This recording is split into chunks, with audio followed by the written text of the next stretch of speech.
IEEE Bangalore section webinar series.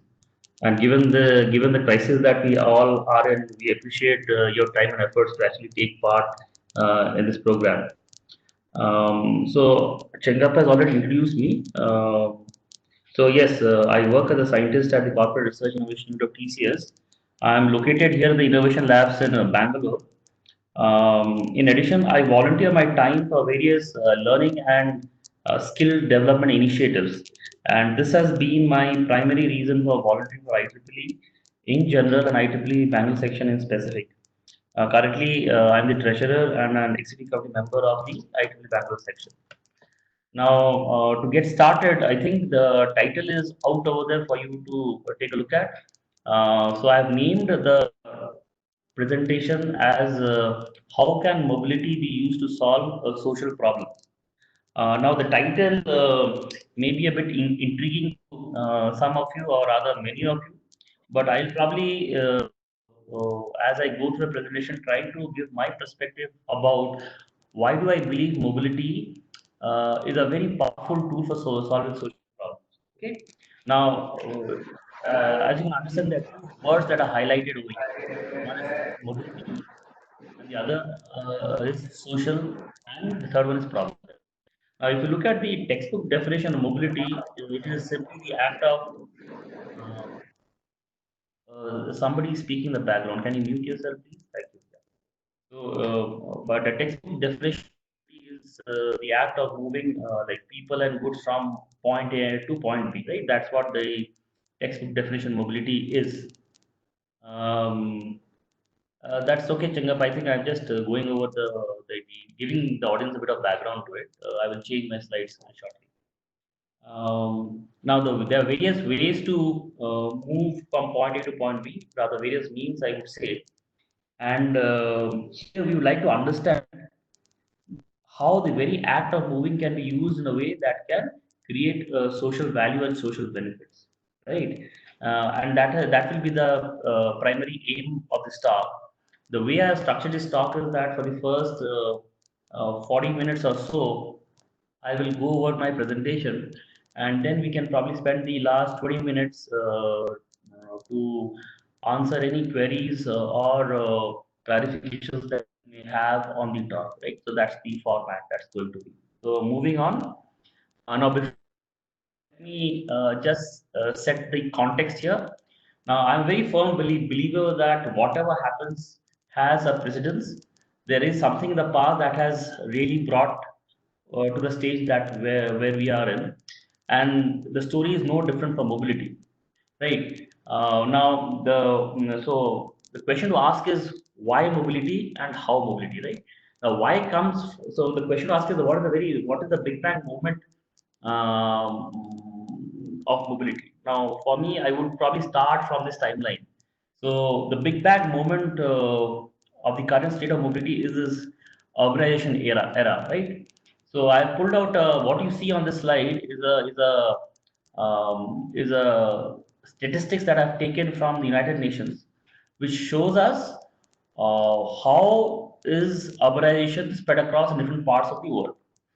Now, if you look at the last bar, what you can see is that the around more than 50% of the world population currently lives in cities. So the blue bar is essentially this era of 2014. Well, it's a bit dated. Let's say this is era of 2014 to 2020. Right? Around 54 to 60% of the world population lives in cities. Now, what does that mean? So that means that the global population urban population rather, is increasing by around 145 people per minute, which translates around 1.5 million per week. Now, this is like a very rapid growth in urban population. Now, out of that segment, India and China add around 60,000 people every day to these figures, right? So that is massive. Now, how do we now relate this urbanization story to the motorization story? And that will either then lead to the mobility story, right? Now, I'm jumping right into the India picture here. No, I understand I'm giving you a lot of stats here, but this is very important for all of us to appreciate the power that mobility or mobile systems bring in today's world. Okay. Now, what you see on the left hand side are two graphs. Okay, the top graph is probably very straightforward. Say that currently India, well, these graphs are taken somewhere around 2015-16 era. So it says that India currently has 230 million registered vehicles.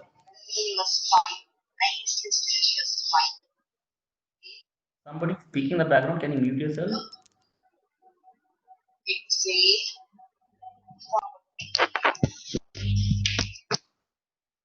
Hello. Prashant, all the participants are muted.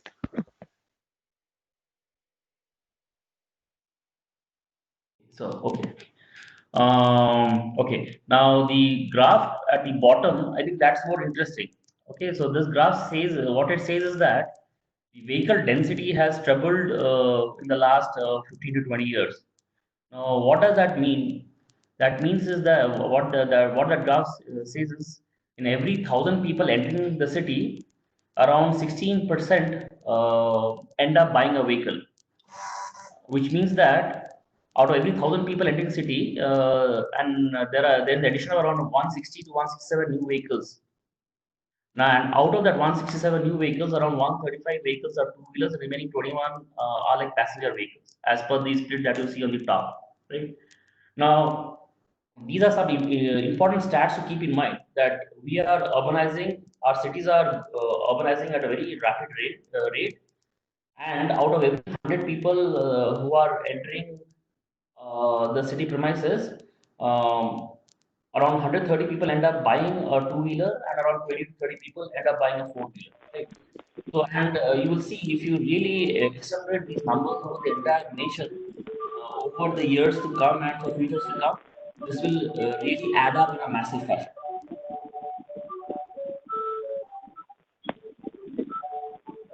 I don't understand where the music is coming from here. Okay. Now, what does that mean here?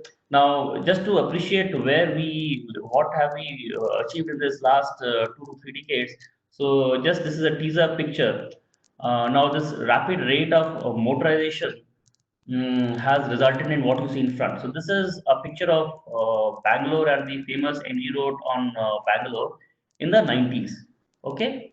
And you can see there are a couple of two-wheelers flying on the road and a couple of four-wheelers who are probably parked on the road. Right?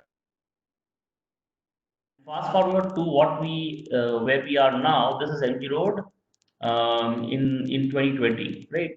It's probably the same road. It's just the picture is taken from two different points in the road. So the first picture was from the beginning of the road. This picture is the end of the road, right?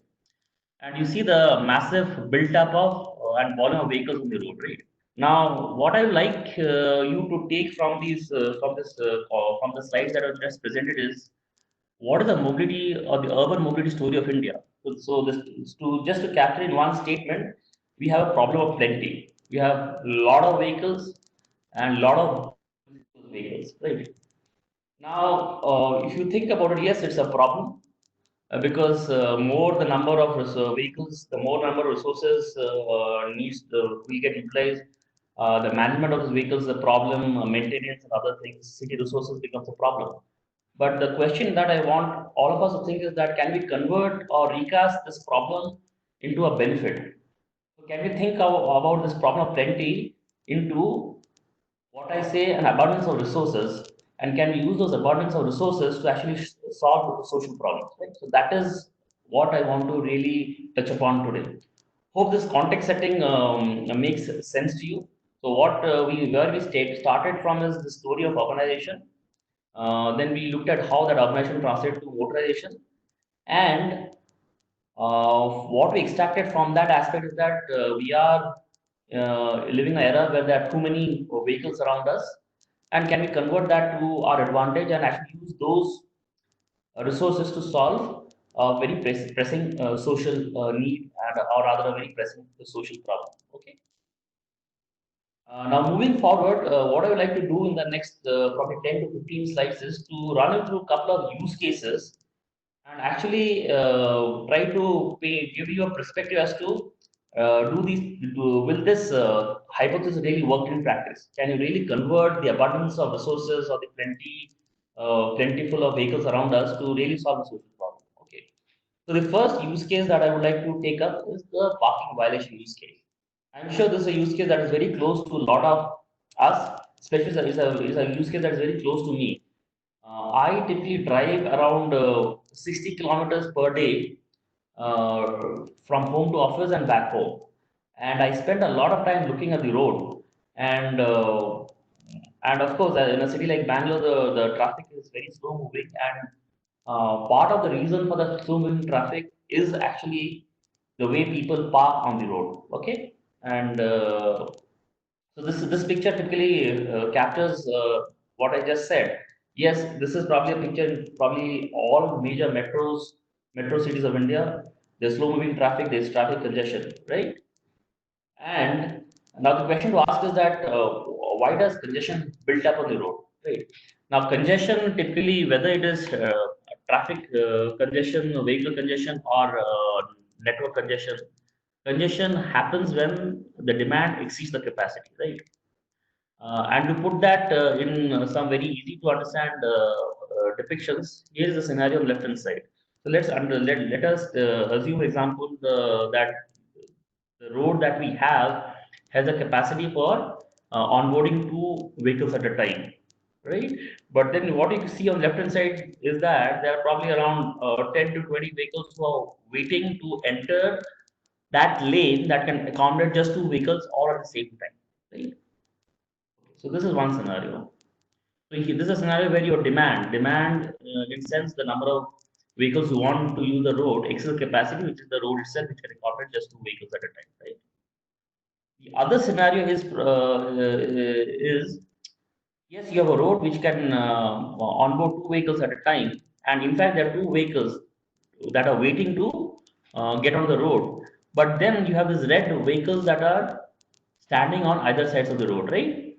So what happens is that because of these vehicles, the red vehicles standing on either sides of the road, the effective capacity of the road decreases. So even if you have the right number of vehicles willing to go on board the road, the demand tends to decrease just because the space has been taken up by these red vehicles. And this red vehicle is nothing but illegally parked vehicles, right?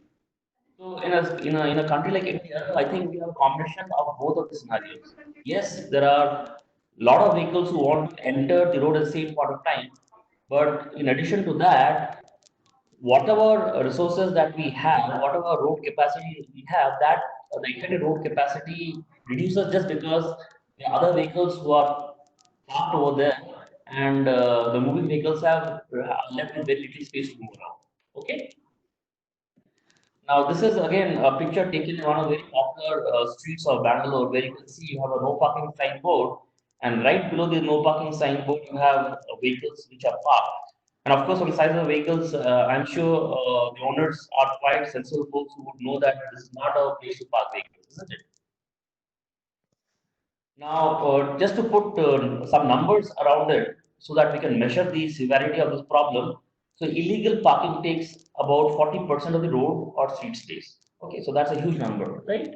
So, and so the problem statement here is that how we monitor these illegal parking practices at a city scale and in a way that we use limited human interventions. And I think that last point is very important, especially because this problem is a very large scale problem. Now, how is it done now? So, if you look at the way it is currently tackled the illegal parking or the parking violation problem, there are two ways. The first way is through traffic surveillance systems or traffic surveillance cameras, right? So you see a lot of these cameras that are deployed on critical junctions of the road, and they will probably look at the road scene, and the feed is probably streamed back to a control and command center, and somebody over there must be watching the feeds, and based on that, you will take a call. And so that's more or less a manual or a semi-manual way of doing things because there is hardly any automation around it. Yes, there is some digitization and some digital technology used, but at the end of the day, somebody actually looks at the streams and takes a call. Right? And second approach is by enforcement agencies that actually do time-based patrolling. So you will see this patrol police patrolling happening at certain times of day, and as soon as the patrolling vehicle comes through, wherever they see illegally parked vehicles, they will actually either fine them or tow the vehicles away. But you must have seen that as soon as the patrolling vehicle moves out of the scene, the illegal parking practices are being resurfaced back. It doesn't take a moment for those practices to come back again, right? So effectively, it doesn't serve any purpose, right? Now, towards the bottom of the slide, I've outlined what I call the limitation of current practice. Yes, the monitoring technique is quite manual, because there's always a human looking at these things and taking a call, and he is manually going and surveilling the city roads and streets. But more than that, it's a very difficult problem to scale up. So the parking violation problem in major cities of India is not a question about monitoring one road or one street. You will probably find parking violations pretty much in every street of any major city, right? And it's typically very difficult to actually deploy patrolling vehicles on all those streets and do it on a 24/7 in a very efficient manner. Third point is that the very practice of deploying traffic cameras is a good way to tackle the problem. But then the way it is currently done is that it streams all the data or the raw feed from the scene to a backend control station, and someone takes a look at it. And when you're doing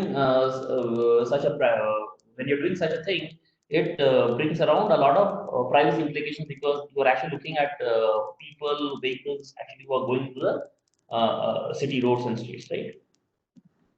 Now, here is a proposal, and I think this is and we try to see how mobility can actually help to solve this problem.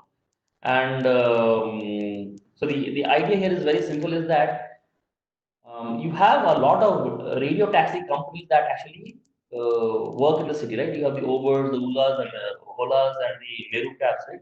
And the frequency of these cab services is quite good in a lot of major cities of India, right? The density is quite good and the frequency is quite good. And if you observe very closely, these folks actually use a smartphone for actually delivering those services, right? Now, the idea is that you have a infrastructure that is moving in the city. The density is quite good, the frequency is quite good, which means that you get a very effective sensing system on a large scale, on a large city scale. So what we are recommending, or the way we want to think, is that can we use our already available system, which is already there in the city, piggyback on the smartphone infrastructure, and use that to actually monitor parking violations, right? So that is now where is the mobility bit here? The mobility bit here is that you have a very mobile infrastructure. You have vehicles, you have the radio taxis that are going in the city. They're using a particular device for delivering their services. And what we ask is that can we use that same infrastructure to do violation monitoring, parking violation monitoring, right? And this proposal is what we refer to as the street hawk proposal. Now, for a lot of you folks who have grown up in the 80s and 90s, Street Hawk used a very famous television series wherein it was all about moral policing. So there was this guy who said moral policing. So we believe that the system is no different than doing moral policing in some way. So we name the system Street Hawk. So I think this slide typically summarizes what I just spoke about. You have the Olas and Ubers, they use the phone for regular operation. So why not piggyback on that? So the way the system works is that this phone is deployed on the windshield of the or the dashboard of the vehicle. The camera is facing the road. So can this camera stream the road scene in front of it, do local processing, which means process on the phone, detect vehicles that are illegally parked, but send only the status report to a backend control station, which means that even if the phone is looking at it is streaming video feed, it is processing all of those feed in real time on the phone, and what it generates is just a summary saying that if this is a no parking sign board, there are around 10 vehicles that are violating. That's just a summary. It doesn't really go to the level of saying that this vehicle with the vehicle number this is actually violating, but what it gives is a summary status, and that itself is a lot of information for any manager to take very informed decisions and calls. So that's the scope of the operation. Now, why do we believe the system may just work well? Is that this system very easy to scale? Why?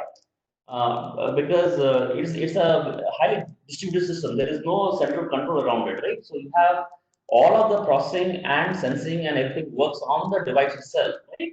So the scaling of the system is very easy. So if you have to, it's as simple as just adding one more the phone to the system and it should work well. There's nothing fancy that you need to do. The deployment cost is low and compensation low. Why? Because we are not supplying the phones. The company itself is supplying the phone. We are just trying to piggyback in service, right? Yes, there may be a handshake over there saying that yeah, in return for the services they have to offer something in return, but it would be very less compared to actually deploying this smartphones on those vehicles. Now it's real time and privacy preserving. Why? Because you are actually processing all the feed on the phone rather than sending it back to the control station. It's automated because it requires just a one-time installation of the app, and then from there it can go forward. What I've shown here is a high-level system architecture of this entire system. So what the system has two parts. One is the Sweethawk cloud part, and the second is the Sweethawk edge part. So the edge part is the part that runs on the phone, while the cloud part is what runs on the backend servers. And as you can see, a lot of the heavy lifting is done on the phone, while the cloud part is just mostly used for from a management point of view. Okay. Now, there are a lot of research challenges in trying to build in probably making some working practice. I've outlined a few of them. While this talk doesn't tackle or tell you exactly how the system, what are the nitty-gritty system, but it probably just gives you an outline as to that people have been successful in trying to execute such systems in practice. Okay. A simple functional flow would be of this kind. So let's say what you see here is a no parking sign over there, and let's say these two cars are parked in a no parking zone, and the blue car is a radio taxi service that using a smartphone for doing its regular operations. So what we are recommending is that as the phone is moving, you start to detect all these objects, find their location, and whenever you detect a no parking signboard and obtain its location, you do some calculations in terms of you figure out the distance between the no parking signboard and the cars that are parked in the vicinity. And once you calculate distance, check with the parking policy.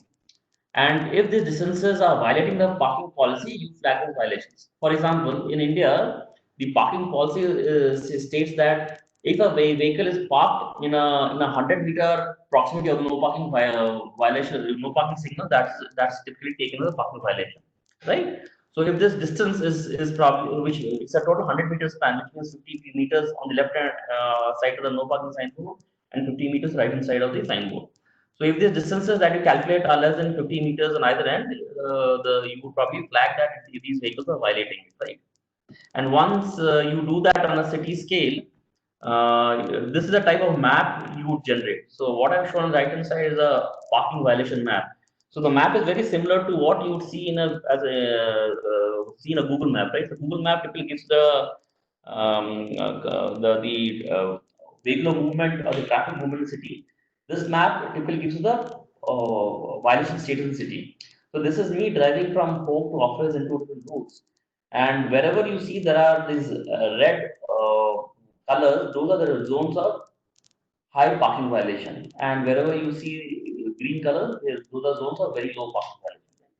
So what the message that I wanted to pass here is that what we have done here is that we look at traffic built up in the city as a big problem, and part of the and a big chunk of the problem is because of the radio taxi services that are running on the city roads.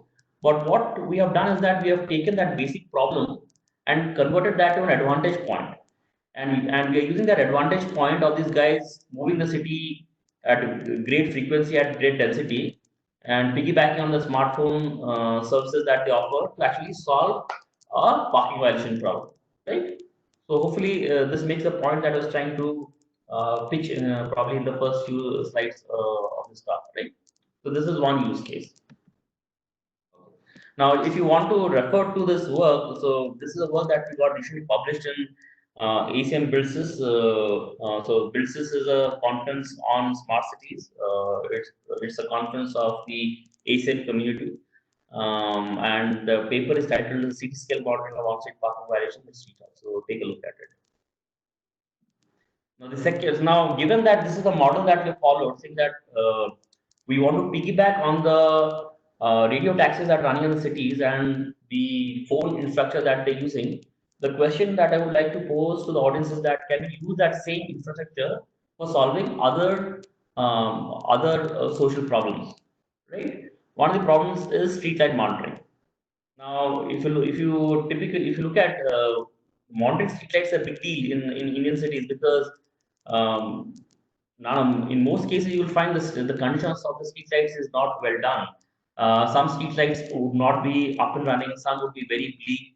Some streetlights will be out of service for a very long time and nobody's taking note of it. So the question that I would like to pose is that can you use the same mobility infrastructure that we use to solve the parking violation problem to actually solve this street light monitoring problem, right? So that's probably a very simple extension to that previous problem that I was discussing. But shifting gears, the question now that I would like to pose is that can you use the same infrastructure to solve what I would call the energy grid problem? Now, what do I mean by that? Now, see, measuring the power quality of the grid is a very challenging problem. Yes, grid operators actually deploy a lot of systems in power plants to do that. But can you do that from a city point of view, right? From a non-invasive point of view. Now here the trick is that a lot of the cities are converting into LED lights, right? So if you look at the government of Maharashtra has typically put out notifications saying that you'd like to get all lights in the city convert to LED lights. Now, if that happens, the vantage point that you get is that LED starts flickering at a particular frequency, right? Because that's the typical way LEDs work, and that is a that's a proxy to the switching frequency of the grid as well. The question to ask is that can you use that very flickering effect of these lights, LED lights in the city, to actually figure out the power quality of the power that you are getting or the grid power quality, right? Again, think of can you use this, use a similar system for this kind. In fact, I would like to point you to this paper called Grid Insights, which is again a paper from the University of Massachusetts in Amsterdam, published in Build 2019, which actually tries to give you a solution to this problem using the infrastructure that I just discussed. Okay. Now, the fourth use case that I would like to put forward to you is that can you use the same structure for monitoring the structural safety of bridges? Now, if you look at the bridges in India, a lot of these bridges, they are built at a certain point in time with a certain estimate of that these are the number of vehicles that will be going over this bridge. But because construction work in India takes a little bit more time than its expected duration, by the time estimates made, typically it gets staggered a bit, right? And understanding structural safety of the bridges and monitoring them in a very timely fashion is a big deal. Now, a very simple solution to that is that you deploy sensors across the bridge and get it done. But for some reason, it has still not happened to the level that you would want. Now, the question to ask is that can we use the same vehicular infrastructure system that I just discussed to solve this problem? Now, how do I figure out the structural safety of the bridge? Now, vibration is a very important metric that is used for that. So, if the bridge, depending upon how severely or how intensely a bridge vibrates, from there you can infer if the bridge structure is inherently safe or not. Right? Now the question, now what you could typically do is that again, if you look at these phones have a lot of sensors. It has this accelerometer sensor on it, right? And you can use the accelerometer sensor to actually gauge the vibration level.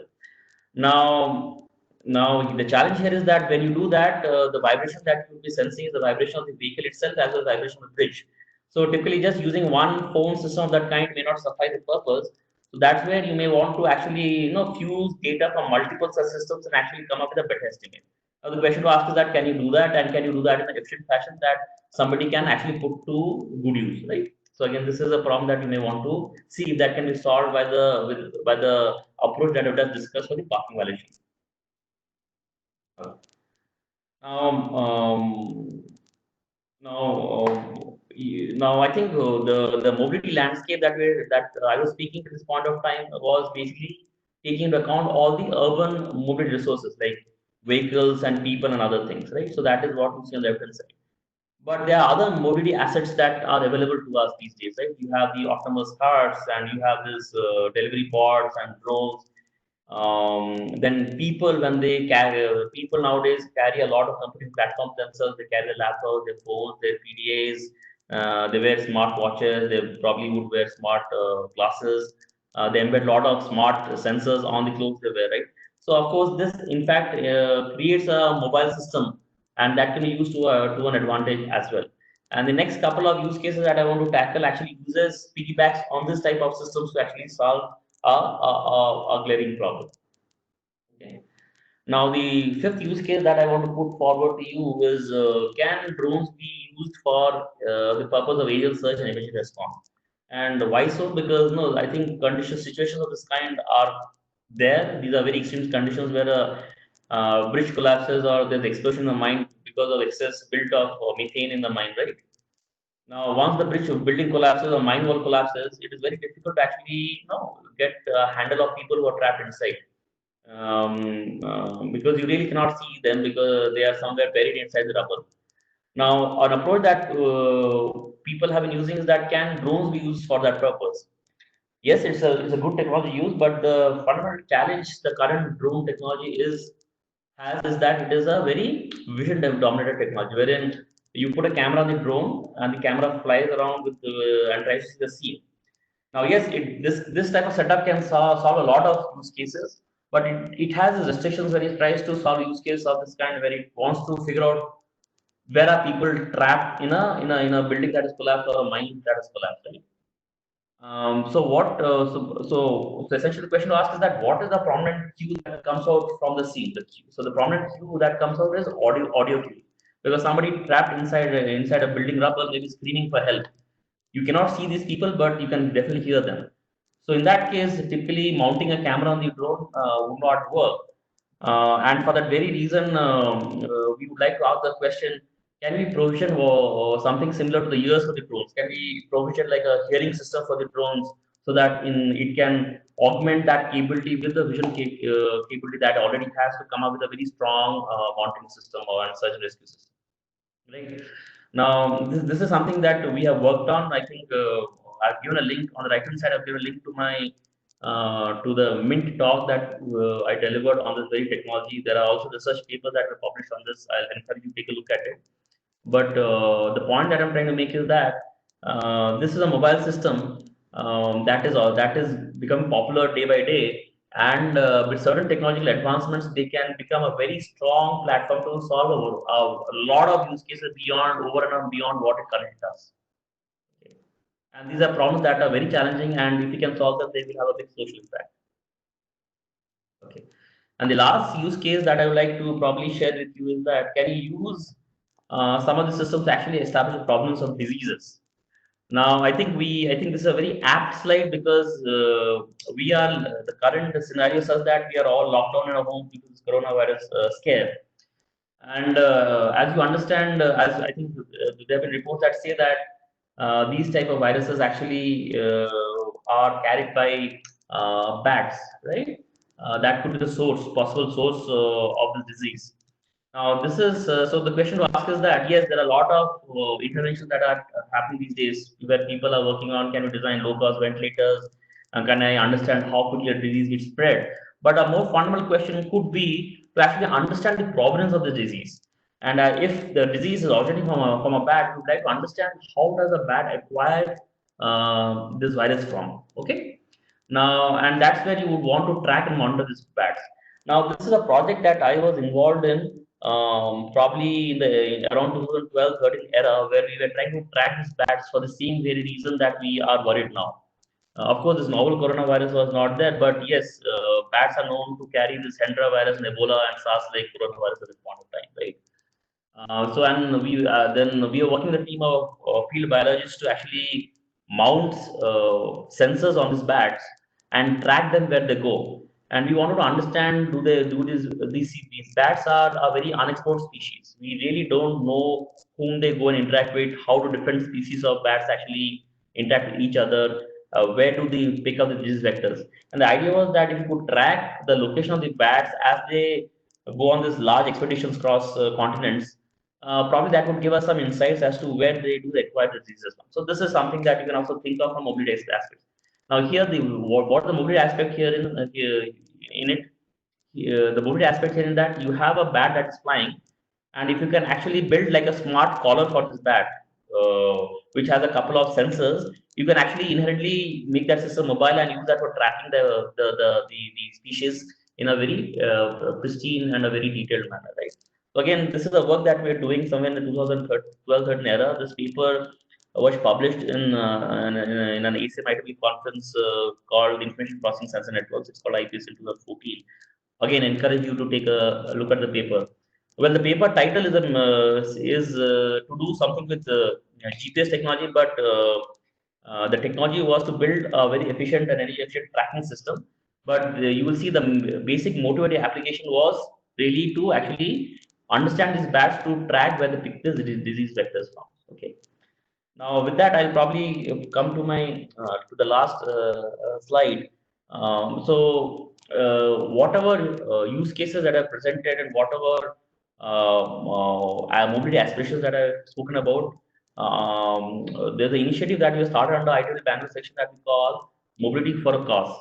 So we want to understand how do we use mobility and the very essence of mobile technologies these days, right from people carrying smartphones, wearables, and other things to bots and drones, vehicles moving with cars, moving with the smartphones on them, to actually solve a very pressing social need, right? And we are trying to build a community around it. As a first step in that endeavor, we are selecting student projects, and a special category in the student projects is for this mobility for a cause theme.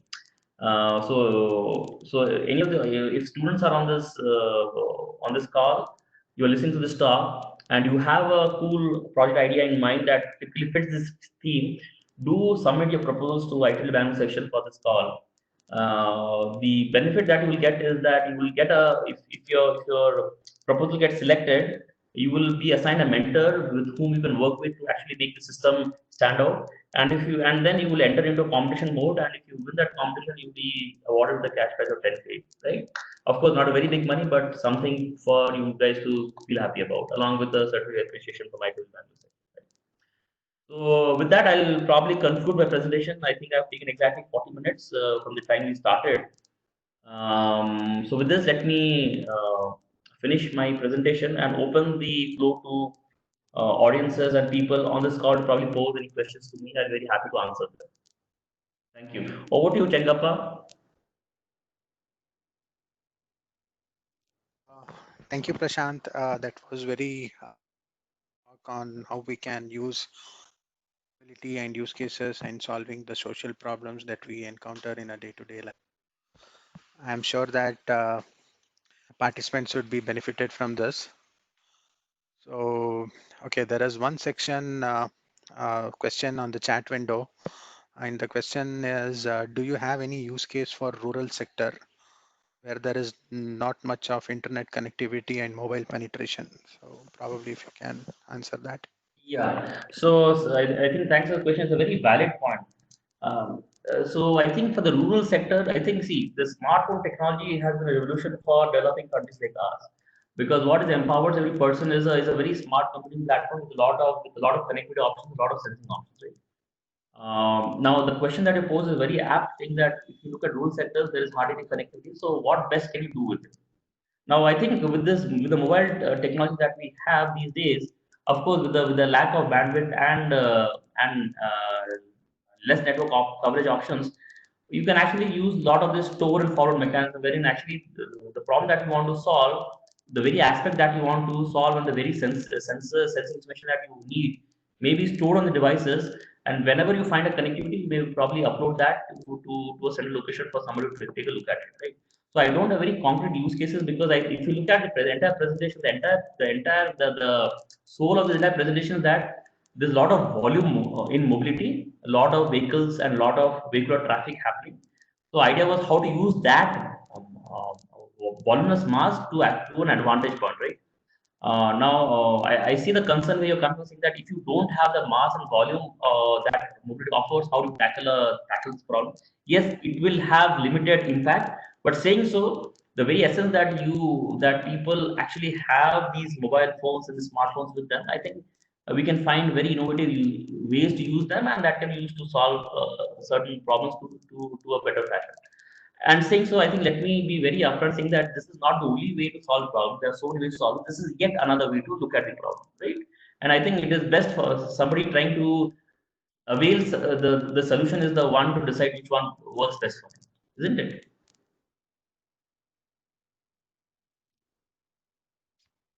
Thank you, Prashant. And the next question is, uh, when the mobility services reach a certain stage, how will the security issues be tackled? Again, a very valid point. I think security. I think this is a given the smartness that is emerging around us. Privacy and security are going to be like a game changer because unless those things are in place, really whatever systems that you build, the chance of getting compromised is very high, right? So it's not only a mobility problem. I think for any large scale city context systems that are building is a problem, right? Now, if the security mechanisms, so the question that you're asking is that if the security mechanisms are not in place, how would the system perform? Is that the question, or can you just can check up, or can you just summarize the question once again? Yeah, so it says that how are the security issues tackled when we are I see. Okay, yeah. for the particular parking violation, from the way we have tackled the security issue is that if you look at it, the very system model is we we use the phone to look at the road scene, right? We get the video feed, we process the feed on the phone, okay, and once we process the feed on the phone, we extract whatever relevant information we want from that feed and then discard the feed, right? So essentially the model is that we don't store any information at all, neither do we pass any information from the phone to the backend, right? Yes, we need a small buffer time to store the video feed so that we can process it, but that's it. Once we are done with it, we will discard information, right? So that's how the security parts are taken care of as of now. But beyond that, in terms of efficient coding and coding schemes, these things are not explored. In fact, we did not explore these schemes because we are using this entire setup on a mobile device, and even the mobile devices are very capable these days, they are not as powerful as what a cloud server would typically give you, right? So the more so encoding, decoding on the mobile device is possible, but still a challenge because they'll start eating up resources very fast and may also lead to performance degradations.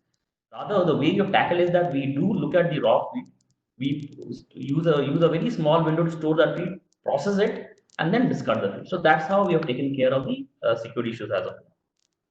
Yeah, thank you, Prashant. So the next question is with linked to the Street Talk project, and it says that this kind of implementation possible in a country like India where almost all people park their vehicles anywhere.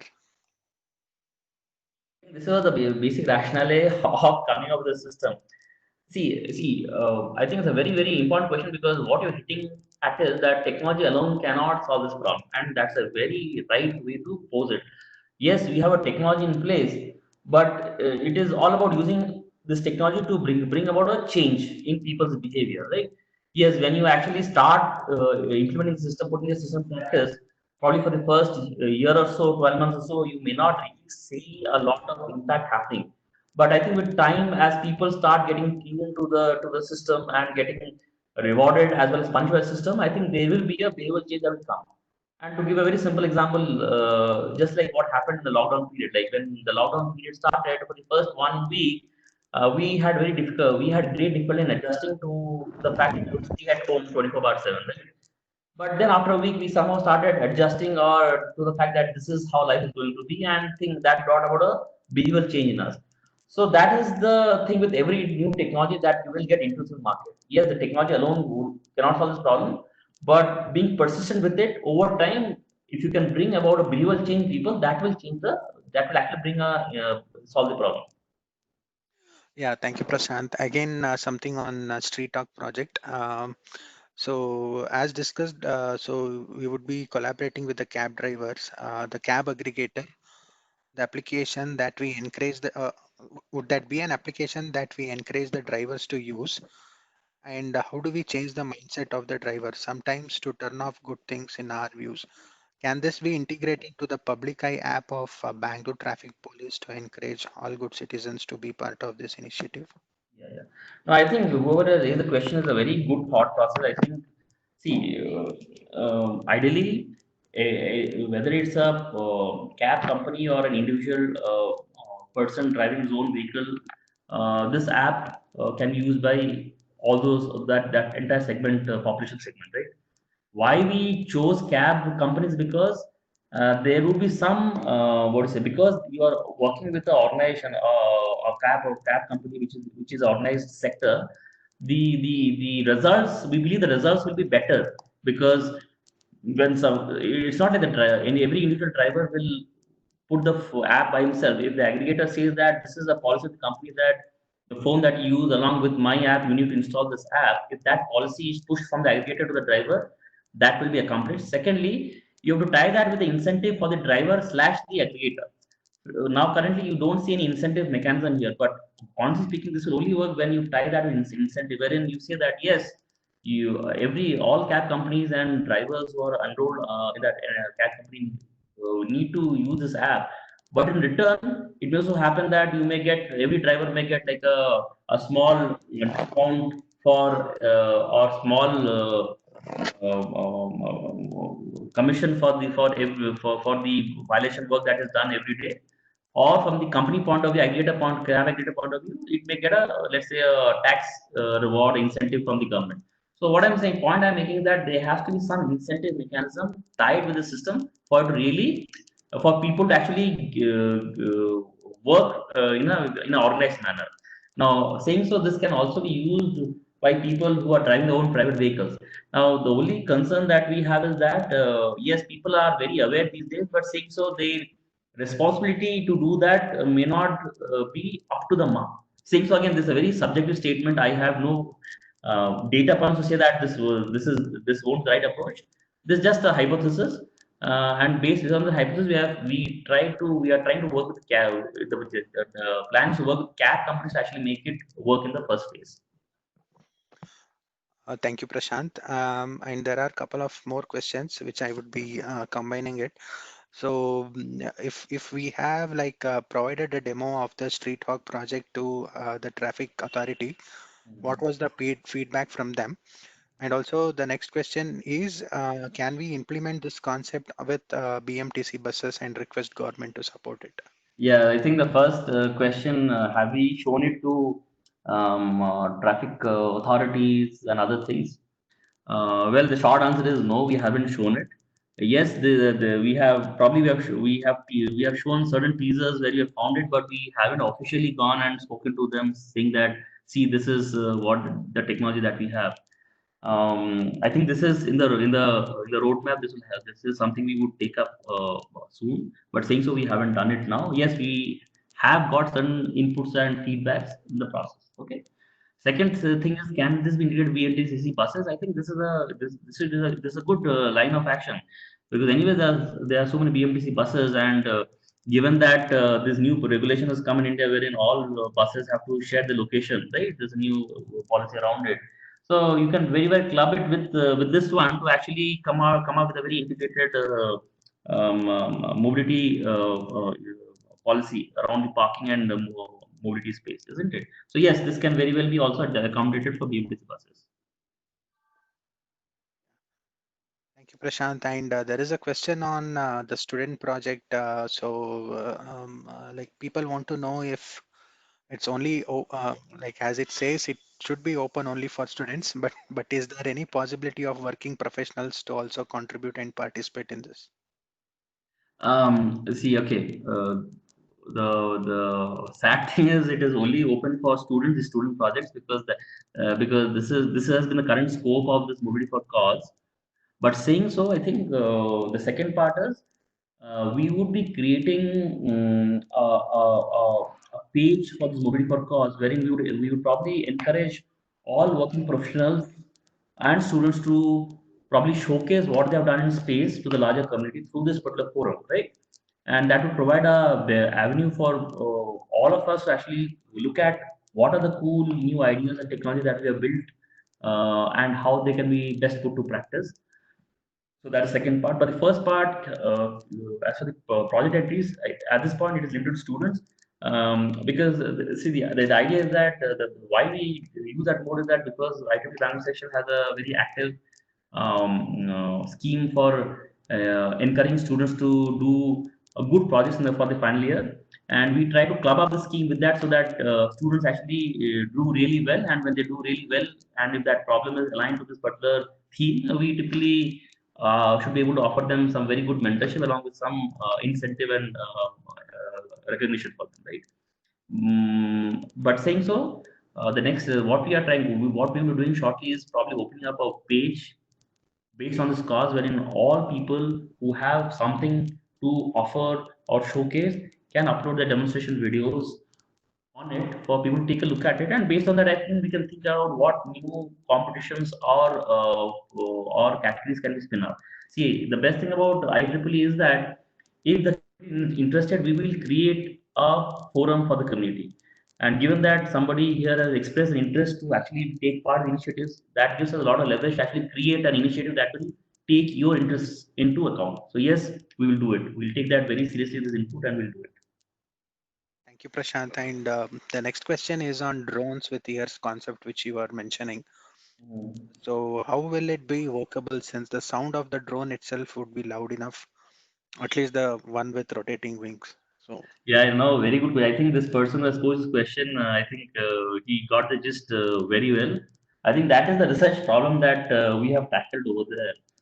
The point is to the point. Yes, the rotor noise of the drones is the intensity or the magnitude of noise is very high, and because the source of noise is closer to the recording device than the scene itself, so the effectively what you will be recording, it'll appear more like noise than any real signal in it. So I will encourage you to take a look at the paper, the two references. I'll just flash it on the screen for you to take a look at this. One is published in ICRA, which is this International Conference of Robotics and Automation. It's a flagship conference of robotics. And second is published in IEEE Communication Magazine. So take a look at it where we discuss the approach that we have taken to actually solve this problem. And saying so, essentially, when you're trying to use drones with ears, there are two parts to it. One is that how do you locate the source of the sound, and secondly, can you decode the information content in that source, right? So, somebody, for example, somebody may be saying, help me." Okay, so when somebody is yelling out "help me," there is a particular position from where the sound is originating, and then there's the information content which is saying "help me," right? So what that in our investigation, what we have found is that we are able to solve the first part, which is we can locate the sound source with lot of neat signal processing techniques that are used, but yet it's a very open problem to actually decode the information content in the sound. So that is something we haven't been able to solve, and that is probably for people to take a look at. Okay. So, but your question is to the point. Yes, it's going to be a problem, and our research on this actually tries to address that problem. Thanks, Chingappa. Yeah. Any more? there is one question which says, is the practical implementation of such apps possible with our current infrastructure in Bangalore, or is this possible only for smart cities? I think this question is more related to the Street Hawk app that you Yeah, are so mentioning. again, I'm not very sure. I'm not very clear if I'm getting the question correct. So the question also is a question. So are you asking whether we have the infrastructure to develop and commission these apps, or they will be done in conjunction with smart city infrastructure? So what is the exact question The you're posing? practical implication of such apps, yeah. So whether it is possible in current infrastructure of Bangalore, or should we wait for the smart cities to be in place and then only these apps are workable? No, no. See, essentially, see these types of systems typically see the very beauty of the systems is that we are not what's here deploying any systems on the field. We are piggybacking on what is already available there. So if you are piggybacking on a system that is already available over there, which means that we are ready to go, right? So if you look at the entire model, we are just piggybacking on this phone infrastructure that is the cab drivers or the cab companies are using, And what we are saying is that why don't we simply install this app, and once you install the app, the entire processing and detection will be done by this app, and it will just send a summary report to a backend. Now, what does the backend consist of? It what backend would require a bit of cloud space wherein you have some service line that typically summarizes, curates the information. So right, and that is something that a city councillor or the mayor would want to take a look at it. So point I'm saying is that this is possible now. We have the infrastructure for it, but it has to be, see, essentially you don't want to do things that work in silos again. See, this is the biggest problem that we encountered, because our left hand doesn't talk to right hand, right? So if you build a technology that is just limited, works in a certain department of the government, doesn't talk to other departments of the government, or for that matter to other entities, it really doesn't solve the problem in a holistic fashion, right? So to really make significant impact going forward, it would be good to have this app or this application part of the larger smart city space, so that it can leverage from information or the things that other applications in the space could also offer, right? And so that you don't have to also replicate effort doing that. So there are two parts to this. There are two parts to the answer. Okay, the first part is that yes, the infrastructure is there. Second is that even if the infrastructure is there, you still would want the infrastructure to be part of the larger smart cities program, so that you reduce duplication and you are able to leverage cross capabilities. Yeah, thank you, Prashant. And there is one question which says that, do you think that 3D maps will provide a smooth navigation of drones? And is it available presently? Again, can you repeat the question, Chengapa, once again? Do you think that 3D maps will provide a smooth navigation of drones? And is it present available presently? Yeah, of course, 3D maps, 3D point cloud, all these things are, I think the entire the visual navigation technology technology that drones using is all based on these things, isn't it? So it's already there. So essentially, when somebody has to, so currently, if you look at the drone technology, it is not a general purpose technology. You use this drone technology to drive some very specific application, right? For example, you may want to use the drone technology for indoor navigation in a retail warehouse. You may want to use technology for monitoring, let's say, windmills and other things, right? So you typically use that for very specific use cases, and for that, if you know the system that you want to monitor, you create a navigation map for it, right? A 3D physical space map for it, and you give it to feed it to an input to the drone system, and it will take that as input to navigate. But I think the use case that we're solving here is the one that the drone that is scenario that the drone may not have prior information about, right? So a building getting collapsed, right? Even if you give a map of the building before the collapse, it's not going to help it in a big way, because once the building collapses, the map of structural building to a non-structural building is very different. So what you evidently would be feeding to the drone when the building collapse is basically noise for it at that point of time, and that's where you need a lot of autonomy and real-time inference to take up, so that you can solve that problem in a better fashion. And that's where what we are saying is that can you augment the visual technology of the drone these days to a hearing technology, so that it becomes a multimodal technology which you can use to solve a larger purpose. Yeah, thank you, Shant. So, so I think that's all we have on the questions in the chat window. Would it be okay to share the slides with the participants? Yeah, so what I normally would do for a talk, that I upload all my slides in a slide share. So what I'll do, Chingappa, is that I'll upload these slides in a slide share and provide you the link. And I think you can just share this link to all the participants, and they should be able to access it online. Fair enough, Prashant. Yeah, I think, yeah. So that should be fine. So once again, like, I thank you for keeping the talk very crisp, but still providing insights on how mobility can be used for solving social issues that we are facing on a day-to-day basis. Thank you for your time, Prakash, and I thank all the participants for making this webinar a success. So thank you, Changu, thank you, Changappa, and thank you for everybody who has joined in this critical time. I wish you all the best, and let's hope that the space passes away in a good fashion. So thank you, and good night.